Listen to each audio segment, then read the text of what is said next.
Ciao, io sono Ilenia Zodiaco e oggi ho il privilegio di intervistare Colum McCann, autore irlandese di fama internazionale, grazie ai suoi libri ambiziosi, capaci di fotografare grandi conflitti e grandi sfide della contemporaneità. Dopo Apeirogon, un libro caleidoscopico sul conflitto israelo-palestinese, l'autore torna in libreria con Twist, sempre per Feltrinelli. Una storia coraggiosa, capace di indagare il tema della riparazione, intrecciando tecnologia, introspezione e grandi questioni politiche come il cambiamento climatico. Infatti, il libro parla di un giornalista che si imbarca su una nave che ripara i cavi sotterranei attraverso cui passano tutte le informazioni mondiali, dalle transazioni economiche ai selfie, ai messaggi, alle mail. Tutto passa attraverso questi cavi posati sul fondale oceanico. Ma cosa succede quando si rompono? Ne parliamo insieme all'autore. Hi Colum, thank you so much for having me for this interview. Thank you. First of all, I just want to ask you, what's so fascinating about wires? Because Wires, yeah. yes, because more or less 15 years ago, you wrote Let the Great World Spin, where a tightrope walker tiptoes between the Twin Towers on a wire up That's right. in the air. And now you have published Twist, a novel about the submarine fiber optics cables that Right. connect the entire world. But jokes aside, the book is a powerful metaphor about digital colonialism and the fragility of human connections. Right. What kind of trigger pushed you to intertwine cables, people lives, and emotions? It's a great question. I mean, yes, so much of my work has been about the connection between places, between people, between stories, between countries, but also about the disconnection, you know, and the possibility that we can fall. I was stunned, like completely astonished when I found out that my information does not go up in the air, and you know that the cloud doesn't live in the air and rain down dark on it. The cloud lives under the sea. So 95% of the world's intercontinental information is going at the bottom of the sea in only 450 cables. And so we are, as you say, connected, we're intimately connected, but we're also completely disconnected with one another, and we're increasingly disconnected. So the question becomes, you know, how do we manage this? How do we think about it? And what happens when the cables get broken? Exactly. At the center of the book, there is a deep desire for repair. Yes. And restoration of what is broken. Yes. All the characters are focused on fixing wires Right. instead of fixing their broken relationships That's with right. one another. That's right. And I'm going to quote you. Everything gets fixed and we all stay broken. And it's so true. We are working so hard to make this world faster, more productive, more efficient, but we are not paying enough attention to what this efficiency is doing to us and to our lives. Right. For instance, the narrator, Anthony Fennell, is going through a personal crisis. He seems lost and lonely, and everyone looks lonely in your book. Right. Don't you think that it's ironic, the fact that while our global connections are getting stronger and stronger, the world gets progressively more fractured and divided? It's deeply ironic, and it's deeply concerning. And the more we stay away from one another, we've had an epidemic of loneliness and isolation, particularly amongst young people. It seems to me incredibly important that we recognize that the only distance between you and me is a story, and we have to begin to know each other again, instead of like looking at our phones, you know, constantly all day long, as if our relationship is with this piece of plastic and metal and wires and in our hand. The relationship is actually between you and me, and you know the 7 billion people who are out there in the world, or 8 billion people who are out there in the world right now. We have access to one another, but do we have real, true access to what's going on in the heart and in the head? And so we have to reprioritize how we communicate and how we listen to one another. Absolutely. Reading Twist felt a little chilling and dystopian because there is no display of political responsibility or transparency about digital communications and the damage to the environment that this kind of system implies. Also, it's astonishing the vulnerability of this technology, which is in the hands of private companies, mostly private companies, Yes. that seems to operate in a lawless country, which is the ocean. On top of that, these cables are so easy to attack. And at the same time, it's so difficult to repair the wires. You're literally throwing a rope down in the water with a hook on the end, and you're trying to lift it blindly from the bottom of the ocean, and it's ridiculous, and at the same time, it's very worrying, for me at least. In this context, can we say that Twist is a political thriller? Yes, I suppose you could, and I appreciate the way that you have read it, because you know, all of those things that you have said, you know, are correct. It's extraordinary. Look, I live in New York. I have gone to landing stations where the cable comes in from the sea, say from Italy or from Ireland, and you can walk along the beach and you can see this landing station, which is like a little bungalow, a little house.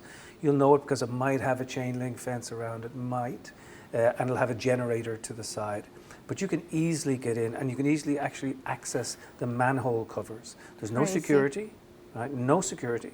If you're in the habit, well, I'm not in the habit of carrying a chainsaw, you could easily reach down and cut this communication. Now, the deeper you cut it out to sea, the more difficult it becomes.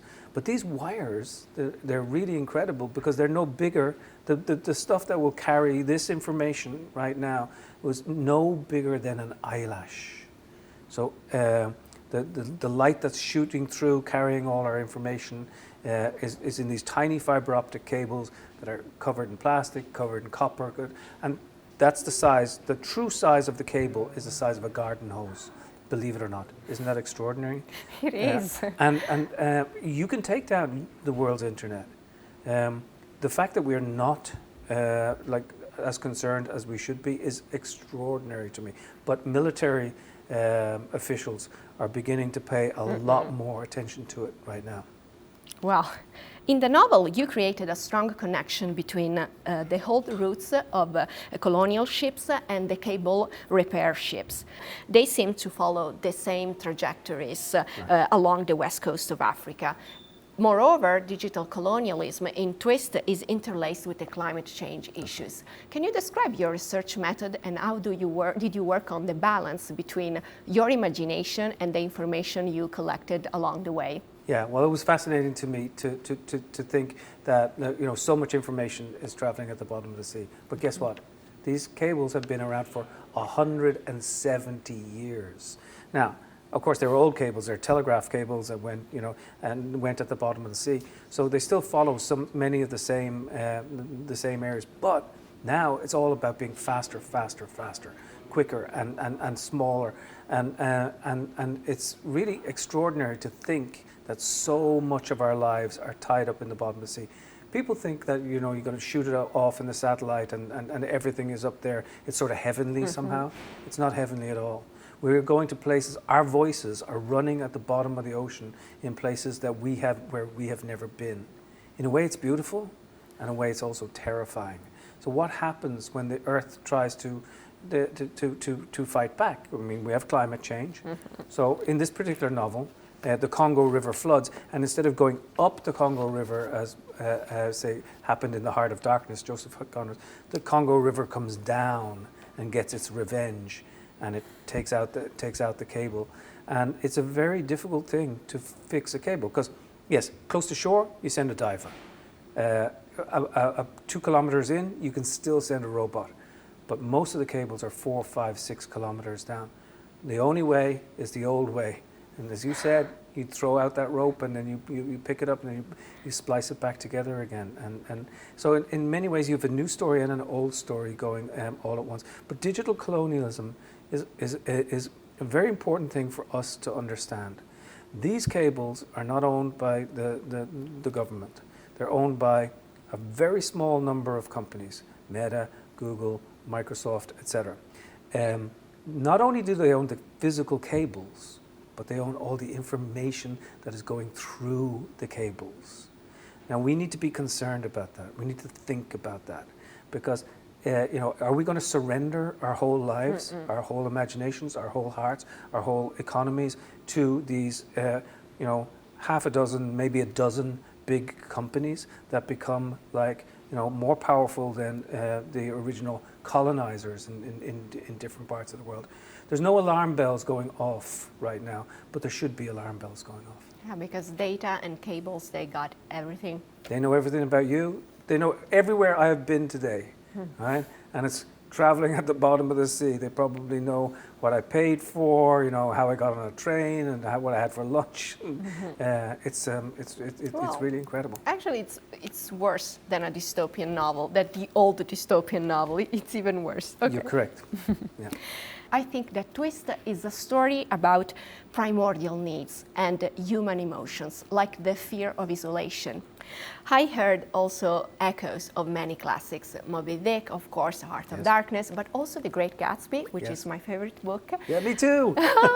Because of the green light, the unreliable narrator, Right. and because of the protagonist, because his name is Conway, Right. and Gatsby is a con artist, and Right. they both are con artists, Yeah. so many echoes. However, can you name 3 novels or 3 authors who inspired your exploration of the abyss? In this particular case. In this particular case. Well, yes, Joseph Conrad, but also the poet T.S. Eliot, who wrote a great poem called The Love Song of J. Alfred Prufrock, which is about the loneliness of modern man. And there's a lot of references to being at the bottom of the ocean. And then Great Gatsby, as you said, which is our favorite novel. And there are a lot of echoes from other places too. We get our voice from the voices of others. Nobody comes out and no child gets born and says, okay, suddenly I have a voice. And, because we read, we pick different parts and we become magpies. And then we put our nest together with lots of different voices. So I feel indebted to lots of different people. But among my favorite authors, not necessarily in Twist, but of course Michael Ondaatje, the Canadian writer, James Joyce. Toni Morrison. There's so many people. Yeah. Usually your stories are not so linear. Right. Yeah. They form a spider web or an apeirogon. Yeah. In Twist, the story is really vertical. Yeah. We start on the surface and we end up in the darkness of the ocean and in the abyss of the characters, of course. I would like to ask you more on how you created this movement and this particular dynamic for your novel.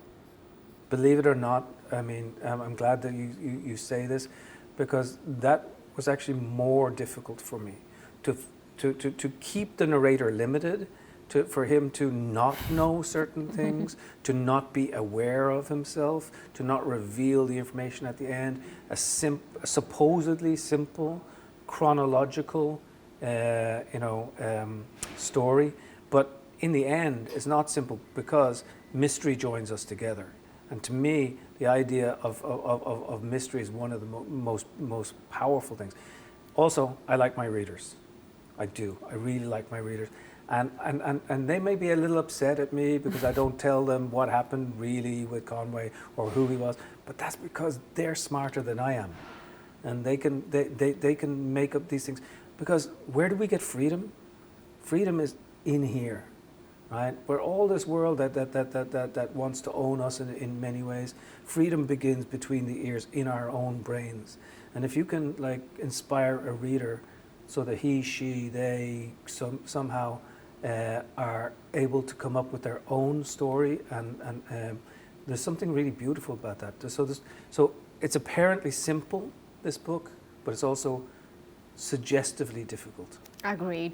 For me, it's more inspiring the fact that I can make my own hypothesis. Exactly. So I agreed completely. Thank you. In relation to verticality, there is also the theme of free diving.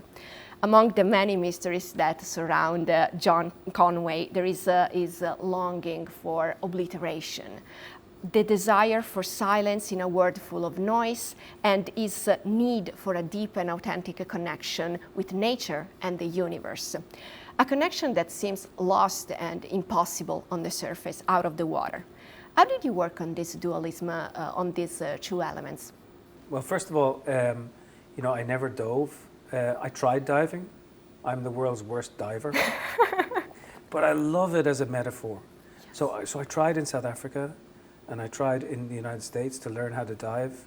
And they just laughed at me and said, "You're the worst diver we've ever seen." But because of your ears? Yeah, maybe, I don't know, because I was scared, because I'm, whatever, I was limited, but as a metaphor. So then I had to work I had to work with divers and ask them lots of questions and then show them what I had written.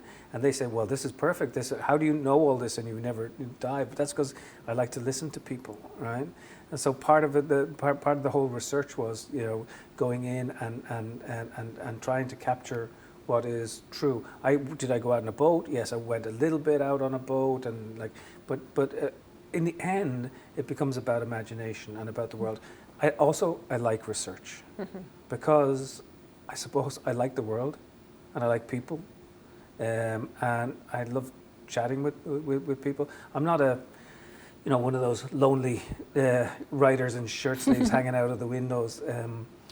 I'm much more interested in being present with people, listening to people. And look, I've spent all my life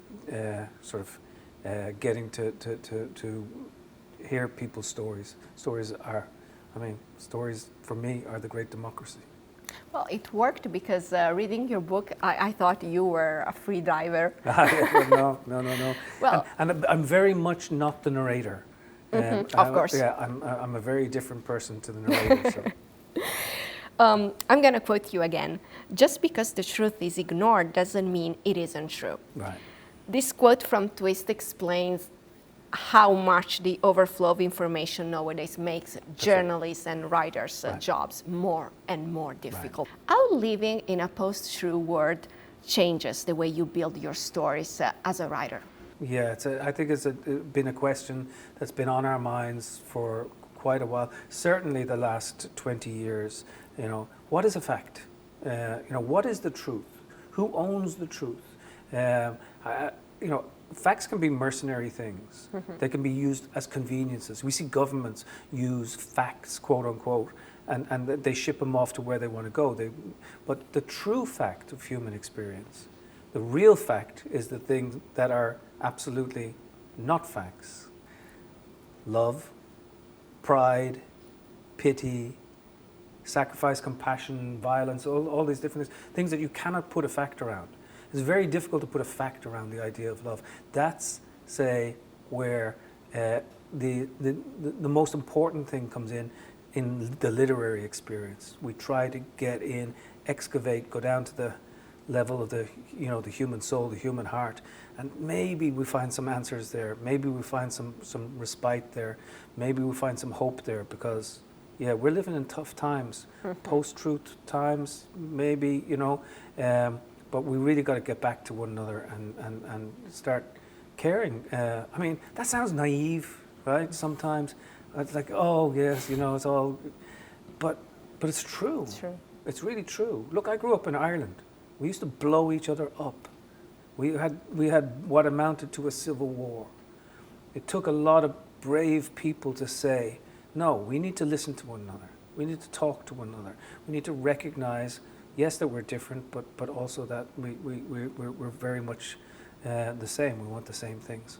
Yeah, you cannot measure humans' experience just with numbers, but you have to listen human experience, and literature is a way, definitely. Exactly. Well, on a lighter note, where did you write your book, Twist? Because I guess not in front of a computer, but maybe in some more adventurous place, like the narrator, even if you're not the narrator. I hate to tell you, it was super boring. It was in front of a computer, in my office, and not on a typewriter, not like out on the sea, or I have no hair, but as I said, I didn't have any wind in my hair or anything like that. No, it just, you sit down and you look at the computer and you craft it, but your mind goes elsewhere. Yes, you travel with your imagination. Yeah, exactly. You mentioned a song in the book, Purple Rain, by Prince. Why? I don't know. Just because you like it? Because it felt right. You know, a lot of the time as a writer, you just don't know what you're doing. I mean, this is the True. this is the truth. You just like people think, oh, writers that they have this idea and that they're smart and stuff. We're not all that smart. I think emotionally, writers are smart. They respond to the world and they can paint the world in an interesting way, but they don't necessarily know what it is that they're doing. Sometimes you're better off not knowing what it is that you're doing. You're in the process, and you just you think, okay, take me somewhere. Well, it worked absolutely. Thank You brought us somewhere in Twist. You're very kind. Very deep in the ocean, but always even, I don't know, in a very different dimension, not just in the modern, complicated world, in our fragmented world, but even somewhere else. That I think that's the most important thing when you are a writer. To describe political problems, but Right. also to inspire human people's hearts. Exactly. Thank you. Thank you so much, Colin, Thank for you having so us. much. I really appreciate it. Thank you. Cheers.